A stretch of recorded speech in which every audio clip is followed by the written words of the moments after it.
What's going on, everyone? And welcome to another episode of Writing Friction. And as always, today's guest is pretty cool. Everyone say hello to Adam Douglas Thompson. How are you, Adam? I'm great. Thanks so much for having me. Yeah, no, most definitely. We were talking about before the podcast, you were doing a little moving. I guess you're back on the East Coast now, but having a little bit of a hiatus towards the West Coast where we are. Yes. We're back in New York after having been various places over the last year, but it's good to be back home. Most definitely. And for people who don't know, I did an earlier podcast with a fantastic author, Helen Phillips, and Helen had mentioned that she had a husband. I popped on Instagram. I think she'd given us your handle on the episode. I hopped on Instagram and I'm like, this is my dude. I'm like, this guy gets my kind of, humor. And I fell in love and I started following everything you've been doing. You're the first New Yorker cartoonist we've had on the podcast, but you're not the first New Yorker cartoonist I've met. I used to live with a dude here in San Francisco. And maybe you can shine some light on this kind of story, but he was trying to get his cartoons into the New Yorker for 15 years. Always got rejected. He's living with me. One day he either got a letter in the mail or an email, and he comes running and he's like, dude, holy shit. And we're like, what? He's like, dude, they took one of my cartoons. And then like a couple months later, boom, it popped in. How did you start working for the New Yorker? Yeah. No, I definitely know the feeling that he had, that excitement when you finally get one in. Yeah, I mean, I had been doing art of various kinds for years, more in the fine art realm, like gallery kind of stuff. But it was always difficult because the work I tended to do was a lot of these little drawings that were kind of funny and quirky, that were, they were kind of intimate, and they didn't have a lot of what in the art world they call wall power. They're not like these grand things. So a lot of these little drawings that were funny and weird. And over the years, people would often say it would be great if you could get some of this stuff in the New Yorker. And of course, I love the idea of that, and sort of had that as a kind of dream in the back of my mind for quite a while. And then I self-published a book of cartoons. It's actually cartoons about the art world, or just about art in the art world. And I sent a copy of the book to the cartoon editor there. Okay. And then a while later, I got a message, an email back that she liked it and she invited me to start submitting. And not having known much about it, I was like, "Oh wow, this is amazing! Invited to be submitting. I'll be in the magazine in no time." Obviously. But I quickly learned that there are many people that are submitting every week to the New Yorker, and but I started doing my submissions, and typically people that are really sort of seriously trying to get in are submitting every week a batch of cartoons, like between 5 and 10 cartoons. Exactly. Yeah. And there's maybe like 100 or 150 people doing this every week. So I started doing that, and didn't get them in. And was wondering if maybe this just wasn't gonna happen. But as I was doing it, it was tremendous creative practice. I mean, generating all that content all the time. And it's such an interesting contrast with like the fine art world, where you can do some weird, quirky image. Doesn't have to necessarily all make total sense. But with these jokes, you're really put you through your paces of, can you create a very tight kind of idea that really hits hard, very concisely. So it was. Yeah, go ahead. I wanted to stop you there because I guess I have 1,000 questions popping in my head, but one specifically I want to ask: do you separate the dialogue from the art? What comes first? What is it a circular thing? How do you separate the two? Is there a difference?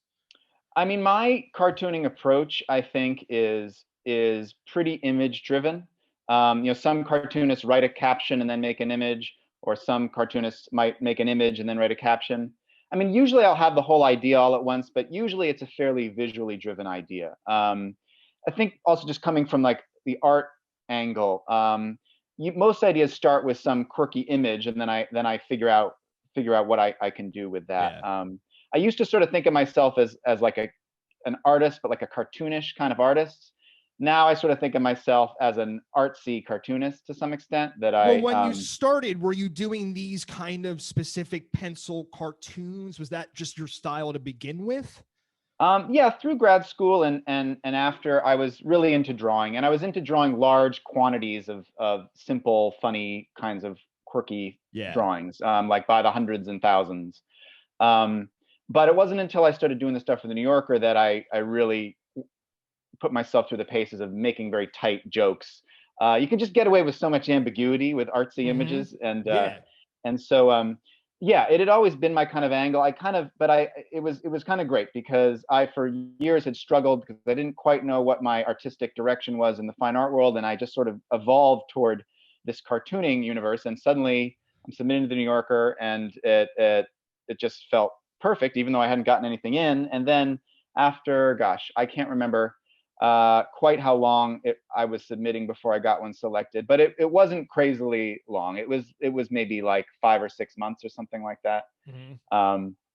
Felt long to me, but as I came to know that many people have gone through much longer periods of getting nothing back. But boy, was it exciting when I got my first one. Well, I mean, so I'm a newbie. I mean, I love art. You know, I've only Yeah. been recently been able to acquire some pieces of art. Like I had a piece right behind me commissioned. So Oh. art's been because it's the one thing I can't do. I play guitar. I can write books. I can make jokes, but if you give me a pencil and a paper, I can't do it. It's just not. That's not part of my makeup. That being said, I recently, at 33, have just started getting into comic books and doing a little bit of research there. It seemed to be maybe back in the day. I don't know much so more nowadays, but you keep mentioning the fine art world. Is Yeah. there any stigma between the two worlds of just comics, cartoons, and fine art? I mean, what, is it the difference between like Britney Spears and Fish, I mean, I think less and less so. I mean, everything is so messy these days, and there are, cartoonish, popular kinds of artists that end up having gigantic museum shows and things. And I think we're in a very fluid time with that. And I think oftentimes the sort of fine art gallery world can seem like this very constricted little kind of fuddy-duddy, almost old-fashioned in a certain way, little club compared to the sprawling stuff that's going on in all other media forms. And I had spent just so long trying to like get my foot in the door with this little inner club of the gallery world, and it's just so frustrating, and it's so much mediated through social stuff, like who and going to a million openings and being on the scene and stuff like that, that it can be very draining, especially once you become somebody with children, and it very difficult. But yeah, but I don't think, I mean, I definitely find that, especially with something like the New Yorker, because it's such an institution, because everybody knows about them, that a lot of people in the art world that wouldn't have given me the time of day these days, that's like a very cool thing to have going for you. So Yeah. Well, I've been, again, only because I'm just so keen to it right now. The fine art world, I've been, going down some black holes, some Wikipedia pages and stuff like that. And, you can look at art. Obviously, most people look at it as an investment, right? And you could say the price of fine art to what the value of the actual, I mean, it's skewed so many different ways. Did you ever get a chance to learn about it? I mean, why does a shark in a tank of formaldehyde get sold for $50 million? I mean, do you have any pulse on what goes on behind that kind of stuff? I mean, I don't have that much Or particular an insight, opinion? but yeah, I mean, it's definitely silly, and it definitely has more to do with the dynamics of wealth accumulation Yeah. and like speculation. It exists a little, I think, apart from the concerns and the interests of most all artists, and the world in which, like, the world of Shark Tanks selling for multi-million dollars, that universe is such a tiny sliver, even within the fine art world. I mean, Mhm. the fine art world, there's, thousands of galleries and little artists, who are nobodies pretty much, just struggling away and having their show every 2 years and maybe making a little money and getting by. And that's the bulk of the fine art world by far. But so much of the media attention, so much of the money goes to this very, very thin sliver. And I mean, it's analogous. You mentioned music earlier. I mean, it's analogous in many ways to the music industry, where Mhm. especially now, a few names, artists, reap tremendous rewards, and almost everyone else is struggling to get along. Yeah. Yeah, I mean, for me, again, I grew up in New Jersey, so I was born in Queens, but my whole life was spent roaming around New York City. I mean, I couldn't stumble into a fine art gallery if you pushed me into it at that time. But that being said, I remember, God, and now his name just totally Kuntz, who the balloon. Koons, yeah. Jeff Koons, yeah. Again, you correct me if I'm wrong. I'm walking down Manhattan one day. This is 15 years ago or something like that, and all of a sudden you start seeing these giant everywhere in every lobby of every building, and all of a sudden it's on every mainstream. It seemed like it almost happened overnight. Is that Yeah. a common occurrence in the art world? I mean, can someone see your cartoon and literally just I pick you, and now you are here? Yeah, I mean, it's a little mysterious, but it almost has it has a feeling of, it's sort of like when I think it's a little bit connected to when, like, a certain, like, say in the stock market, a certain stock, a bunch of people decide that we're going to juice Now this you're stock, talking right? my thing. Now And we're and talking we're gonna GameStop. Yeah, exactly. I mean, the dynamics are really very similar in a lot of ways. And Mhm. there's, it's there. There's almost a sense of people kind of colluding to pump something up and then donate things to museums, that then donate one of their pieces to museums, that gives the artist more credibility, such that the prices of the rest of their own collection goes up Well, because they've donated one. can I stop you there real Yeah. quick? Some billionaire hedge fund owner owns a $55 million Picasso. That's part of his investment portfolio. That is part of his wealth. Mhm. He loans it to the Chicago Modern Museum of Art. They put it on the wall for a year. What's the politics behind all that? Is that helping the artist? Is that helping the investor? Is that helping the gallery? Um, again, I think it's whatever group of people it's helping, that artist, that gallery, that museum, that collector. It's a handful of people that are Yeah. just clustered around that one Yeah. artist. And yeah, the benefits are accruing to a small group. Um, and yeah, and now there's the whole other thing of the NFT craze, Can you with talk? the Are you digital dealing art. with that at all? I'm not. I haven't. Well, actually, I did. I know a guy who was. I'm a little unclear on exactly what, but he was basically the inventor of NFTs, and he started a company back in 2014, way ahead of its time, to do a version of NFTs. It was pre-Ethereum. I can't even remember what that it's. I'm Sure. no Yeah. expert on this stuff, Yeah. Yeah. but Yeah. yeah, but we made, he got a bunch of artists to make some essentially, they weren't called NFTs at that point, I don't think, but to make some, and we made them, and they didn't sell for much or anything, but he kind of had this idea, and then, but it just turned out to be ahead of its time, and now we're in the midst of this craze. I mean, I don't know, it You think it's seems to gonna have a lot. last? I I really couldn't say. I mean, I guess a lot of people sort of tend to say about the blockchain stuff that whether you like it or not, it's here to stay. Um, in terms of digital art ownership, I don't know. I mean, a lot of the people, again, it has a sense of, like, the people that have a vested interest are the ones buying it and selling it and pumping it. So I Exactly. think that there's some of that same dynamic, that it's almost kind of replicating some of the same dynamics that you see with the galleries and collectors and museums with conventional artwork, but just in this new universe. Mm-hmm. And I think that, again, it's very difficult for me to see the benefits going to more than just a couple of people at the very top of this market. And you've got so many artists racing to it, hoping to win that sort of like golden ticket of having a valuable NFT. But gosh, I mean, I definitely feel like a bit like an old fogey who can't keep up with with all this. I Um, can't keep up with it either. I mean, I play yeah. the stock market heavily, but when you start talking about And it's just like when someone can affect the market with just one tweet, that's not, I'm good with that. You know what I mean? But the NFT thing, I don't know why. What is the appeal as a customer? Why do I want your NFT? What is? I mean, it's just something I can look at my phone and no one else can see. Is that literally what it is? Well, no, because you can see the item. That's the thing. It's just a digital image that you can find on the internet just as easily. But I Um, own it. right.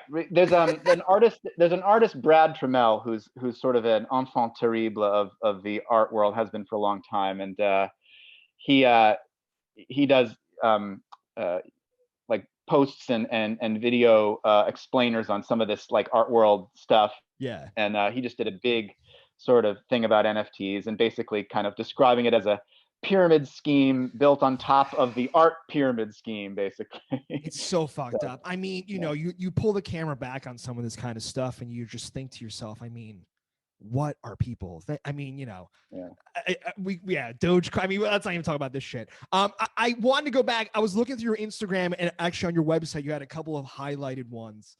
And you had one with I forget the catch title, but it was these drugs are making me feel very mathy, or everything looks really mathy. You had it, and these swirls, and again, you said sometimes it's the image that pop. You're more of an art kind of person. I mean, is that coming from a personal experience? How much of your art comes from your personality, or is it just kind of quirky shit you think of and think it'll be funny? Yeah, I mean, Have you tripped on acid and seen these crazy swirls, and that was a good cartoon?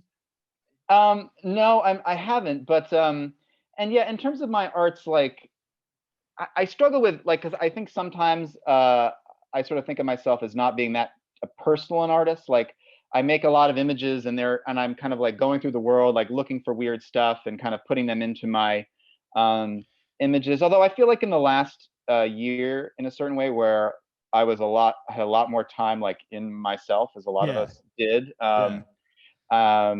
I felt like things got a little more like messy and personal and about my own shit in a way that Yeah, yeah, they yeah. aren't always. Um, and and with you know, and I think that and I definitely, though I'm not a big drug person or anything particularly, I definitely like have some like escapist tendencies in certain ways with certain things, and I think that cartoon where I've always I'm into math to some extent and like science stuff. Mhm. And I just had this idea of making this like elaborate, like kind of fractally image. And that was the case where I was just like, okay, well, what's a good caption for that? And I thought that it could be two people's drug trip, and one of them's turn to the other and say, "I'm finding these drugs a bit mathy," like as though it's a bit excessive. Yeah, and so I guess I've been writing. I grew up as touring in bands. So, I've been writing Yeah. songs forever. Before I started writing books, I was writing songs. And Tom Petty was famous in saying it took him 10 songs to write one good one. Um, Huh. you're talking about producing comics in the hundreds of and thousands of Yeah. how many of those are getting thrown in the trash can? Well, it's interesting. I mean, since I been doing the New Yorker, and since like a lot of my artistic energies are going toward that. I mean, I've always like got other little things going. I'm constantly working on graphic novels that will take, who knows when I'll ever finish any of those. They seem I'm like they'll on take a book thousand two. years to Yeah, do. I'm on book 2 of Saga of the Swamp Thing, Alan Moore. Oh yeah, yeah. Well, Oh, it's man. I just recently reread Watchmen, and it was Oh yeah. um Oh yeah. yeah, but and I mean I those that just seems like it'll take forever. But yeah, but I feel like yes, I definitely have tons of bad ideas. But one thing that I've done with my style is that my style is so minimal in terms of just this diagrammatic line. Like it's such a clear, simple language that tries to be as economical as it possibly can.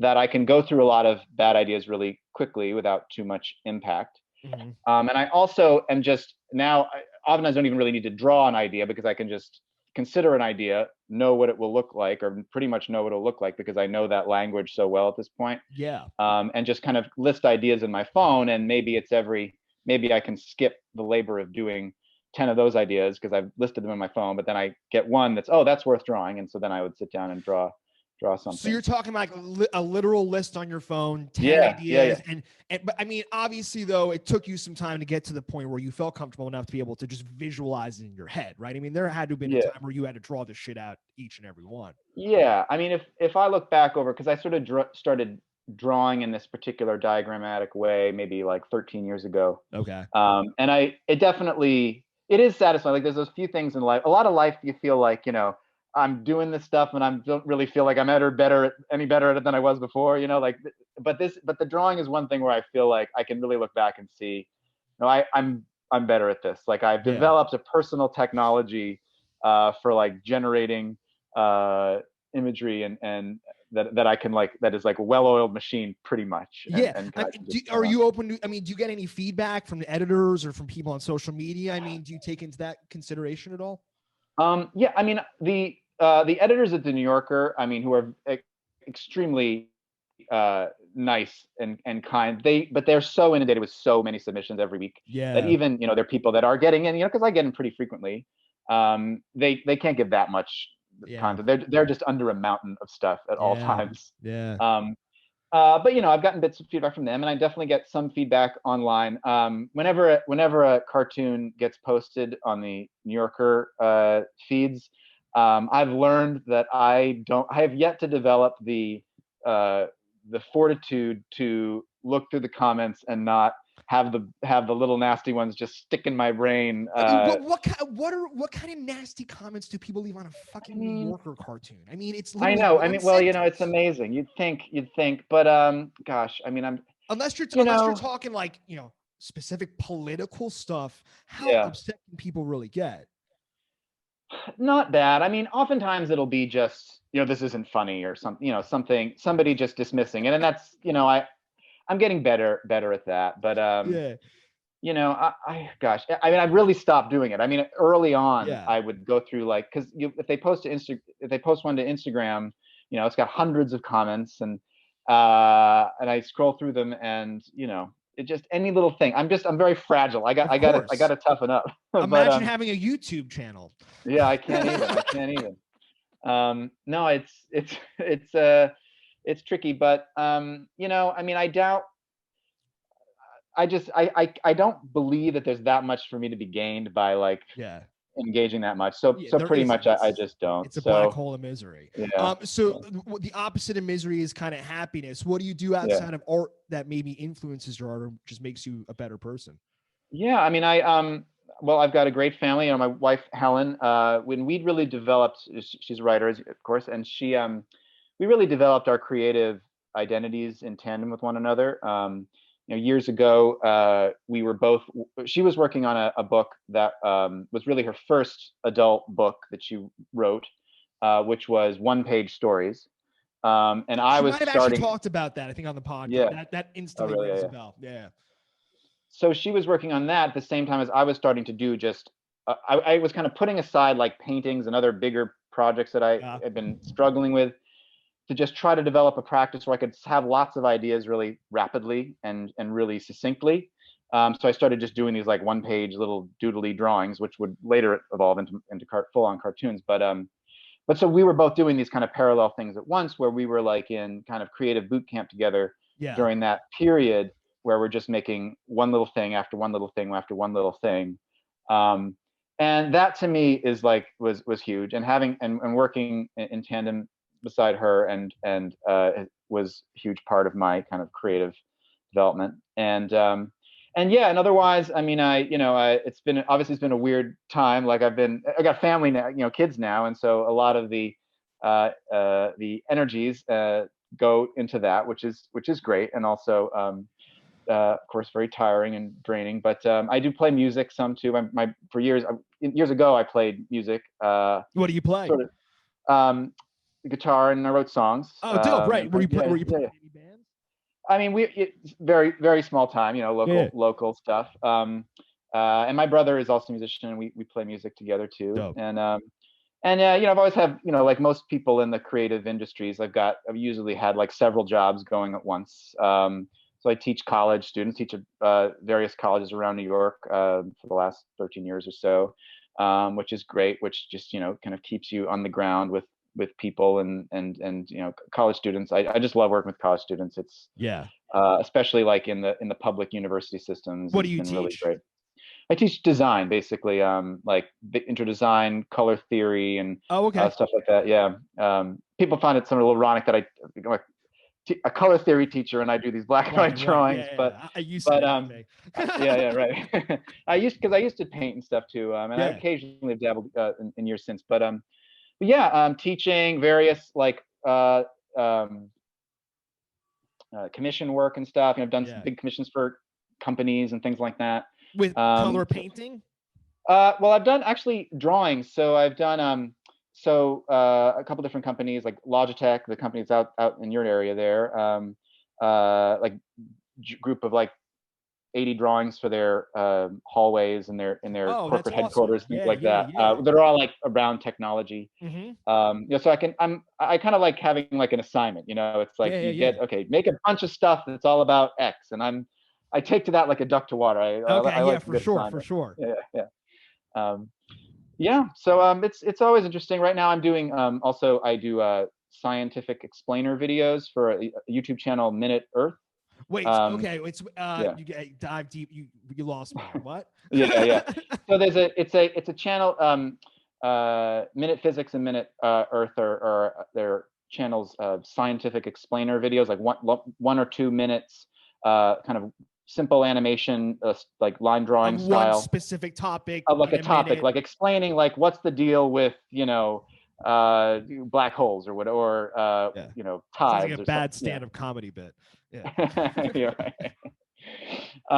Yeah, so those are interesting too, and yeah, it's that thing, right? Like, and as I always teach, you know, really emphasize with my students who are like Yeah. young people trying to get their bearings in art because it's so disorienting. You know, there's no you come into art really not even knowing what you don't know. It's just this wide open field. Like you don't what path am I supposed to take? You know, what are the different realms of art that I could even pursue, and how to distinguish them from one another. And so I just really emphasize with my students that, you know, first off, when you're in college, when you're young, you have no idea what's ahead. If you're interested in arts and you don't I could have never predicted the stuff that I was doing now when I was graduated from college, like not at all.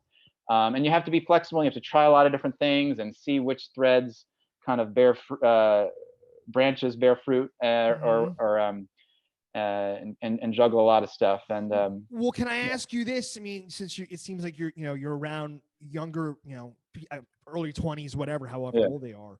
Do you run? I was running a lot in when I was pursuing my music career in my early 20s heavily. I spent a lot of time comparing my life to other successful people's lives. So I would be yeah. like, oh man, the Black Keys got their first record deal at 23. I'm 25. I'm fucked.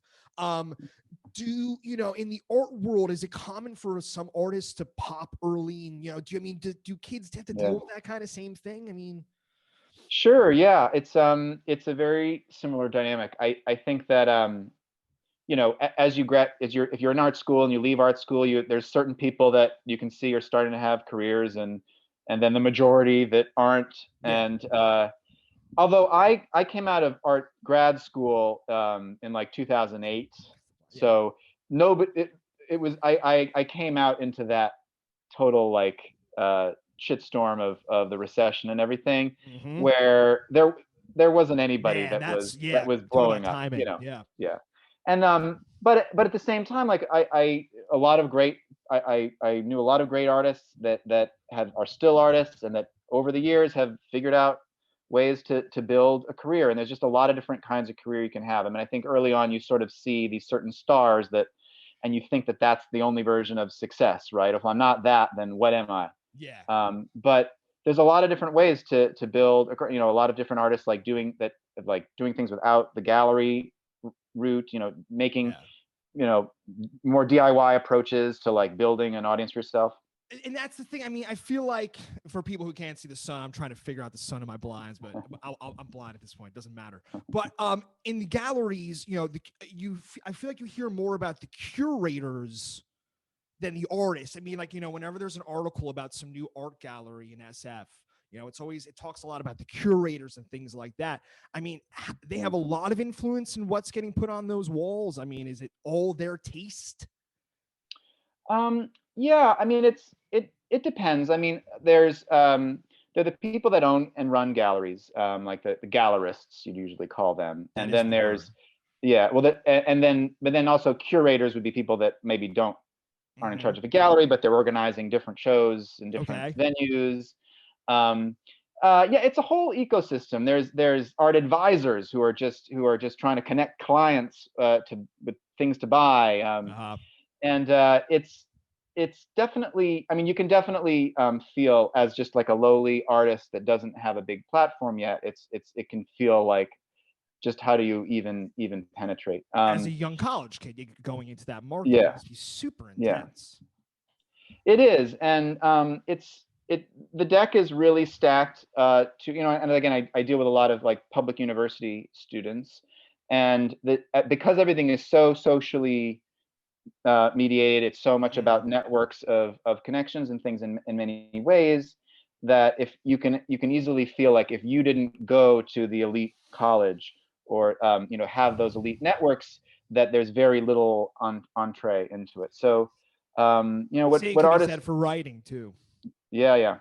No, I absolutely see that, and I think that what people end up having to do, artists, groups of people kind of coming out of art school, is they have to kind of band together and make their own things happen. And the truth is that those are usually the things that end up, those kind of clusters of energy end up being the things that, like, a couple of years down the line, those are the hot Exactly. thing, right? Yeah, Rather than the yeah, people that are chasing the sort of the powers that be yeah. to gain entry into the already established, And then, I mean, galleries and and then things. you bring up the whole conversation of art for commerce. And, as an artist, you like to think that you're not doing it, with the influence of money behind it. But at the same time, people have to pay for your food. I mean, so it's just, Yeah, it's a fascinating concept. Cause I mean, if you look yeah, back, way back, Renaissance era, that they were these commissions, this is what these people did. Leonardo da Vinci wasn't thinking I was going to sell this painting for $100 million, 200 years from now. They were doing it to make a living. So I like to think it's still like that. I like to think a lot of artists are yeah, out there doing it for just the pure love of it. yeah. Yeah, and I really think that, like, if I compare, you know, the early 2000s, and then the crash, and then the years after that, I feel like a lot of the illusions are kind of What broken did you say? in The what certain, crash? the financial crash. I Oh, mean, I'm the thing sorry. about I thought, art, yeah. art floats, like, art is something that only, like, the fine art world, like, exists only when everything else is Yes. strong, right? Because it's the this elite, a layer of financial activity that floats on top of all of this other stuff. So Mhm. when um, when the money all got sucked out of Yes. the broader economy, well, the art economy definitely, like, took an enormous hit Mhm. in the late 2000s. And I almost feel like ever since then, that whole sense of, like, oh, I got to be one of these big hot artists, I feel like that has dissipated a great deal, because Oh, people okay. just sort of came to see that it's temporary, like, it's ephemeral. And an artist that's doing really well right now, that doesn't mean they're going to be doing really well 10 years from now. Like, there are Yeah. a lot of people, who, when I was younger, people that I saw as being, oh, they've got it made, they've got this amazing career. Well, a few years goes by and their gallery closes and things change, and suddenly, they're back, right, not so different from where you are. So Yeah. people's stars rise and fall, and the people that are able to kind of just keep plugging along with the tortoise versus the hare kind of thing, they tend to be the ones that are, I think, in the long run, happy with what they do and have a sustainable life and are able Yeah. to make enough money and able to not destroy their bodies by, like, being crazy and partying and stuff like that. And so. It's the total opposite of the book world, but yeah, same thing. Yeah, yeah, right. Well, it's always been very funny seeing the book world versus the art world with And you get to Helen, see because, both. Yeah, yeah, yeah. yeah, it's such a contrast. And and I'm sure that when you're in the book world, you can, of course, feel like, oh, there's all these horrible things about it, and it might be backstabby, or it might be clicky and whatever. But Yeah. I assure you that in the art world, it's way, way worse. Could And only imagine. I mean, yeah, yeah, I mean, again, when you talk about the fine art, I mean, the money, yeah, money talks, and yeah, that's that money moves mountains. Adam, what absolutely. a blast, man! Thanks so much for taking the time to kind of just dissect a lot of this stuff for us. Well, thank you so much. It was a lot Yeah, of no, fun. most definitely. Where can people find you? I know you're on Instagram. Give people your other stuff, and what's your handle? Yeah, my handle on Instagram is Adam D. Thompson, and that's the main place to find my work. I tend to let my website languish a little bit, because there's so many more eyeballs I on the get it. Instagram. Yeah. But Yeah. and yeah, and then New Yorker. I mean, that's the main place to see me these days Cool. until we And hear you otherwise. you are available for commissions, right? Yes, absolutely. Yeah, I love taking on interesting projects for sure. Cool. Yeah. I might be hitting you up for something. Ooh, awesome. Would love to. Adam, enjoy the rest of your day, man. Thanks. You too.